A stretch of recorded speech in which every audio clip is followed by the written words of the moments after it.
Robert Rene Albert jadi orang pertama atau pelatih pertama yang jadi korban dari ganasnya liga kita yang harus mengakhiri kerjasamanya dengan Persib yang seharusnya selesai tahun 2025. Hasil 1 kali imbang dan 2 kali kalah telak ini sudah cukup untuk Bobotoh menulis atau menyuarakan Obed out yang akhirnya didengar oleh manajemen. Apakah Obed pelatih jelek? Tidak, dia pelatih bagus. Di Arema, di PSM, dia bagus. Hanya saja di Persib, dia harus bekerja lebih ekstra lagi karena di bawah tekanan yang lebih besar daripada sebelum-sebelumnya. Bermain atau melatih di klub yang punya supporter besar itu ibaratnya menggenggam pedang bermata dua. Di sisi lain membantu mereka yang artinya mendapat dukungan yang lebih besar, tapi di sisi lain melukai mereka yang artinya kritikan, tuntutan yang lebih besar juga. Dan ini berlaku untuk para pemain dan pelatih. Saya setuju dengan salah satu tulisan yang ada di spanduk tentang tulisan revolusi manajemen atau evaluasi manajemen. Sahabat, ketika pelatih dan pemain mengalami performa buruk, salah dan kalah dan lain sebagainya, kenapa supporter begitu mudah meminta out? Tapi sayangnya tidak berlaku pada jajaran manajemen. Harusnya sebuah tuntutan out atau mundur itu juga berlaku pada jajaran manajemen yang dianggap kurang baik. Kita analisa sedikit, bobroknya Persib musim ini tidak 100% kesalahan Rene Albert. Di awal Piala Presiden, sang manajer Persib mengatakan Persib tahun ini memiliki pemain yang mahal-mahal. Ya masa kali enggak juara? Juara di sini maksudnya adalah juara Piala Presiden. Hal ini sangat bertolak belakang dengan Rene Albert yang sebenarnya bukan tipe pelatih yang mementingkan turnamen pramusim, sedangkan pihak manajemen memberi target juara di Piala Presiden.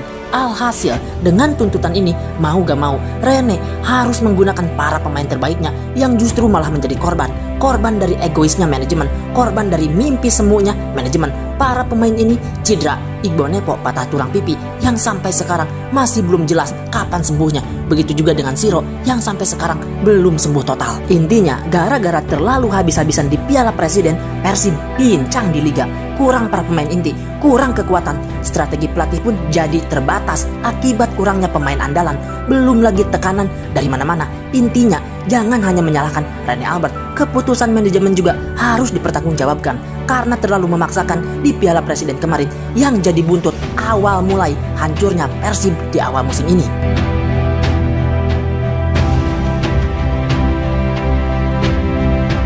Harusnya bersihkan manajemen dari orang-orang tua yang nggak paham tentang pentingnya strategi jangka panjang. Bersihkan orang-orang yang hanya berpikir tentang bisnis. Bersihkan juga orang-orang yang sama sekali nggak ada kontribusinya di manajemen. Ingat, manajemen itu nggak harus diisi oleh orang-orang yang hanya punya saham saja. Rekrut anak-anak muda yang punya visi, yang paham sepak bola, yang nggak hanya janjiin bonus atau saweran saja. Cari anak-anak muda yang membawa pola pikir new mind, pemikiran baru, pemikiran tentang sepak bola yang modern. Jangan pemikiran kolot mulus yang dipakai. Intinya revolusi atau evaluasi juga manajemennya. Kini sebuah nestapa telah hinggap di dada Rene Albert. Mimpi yang tinggi, tujuan yang besar perlahan memudar seiring berjalannya pertandingan demi pertandingan. Diamnya memikirkan segala cara untuk mencari jalan terbaik. Waktunya pun terasa singkat sampai tak sempat mengucapkan maaf, kami telah berusaha semaksimal mungkin. Dia pun pergi tanpa perpisahan yang hangat, tanpa hiruk pikuk tepuk tangan yang riuh, hanya disapa oleh awan yang kelam.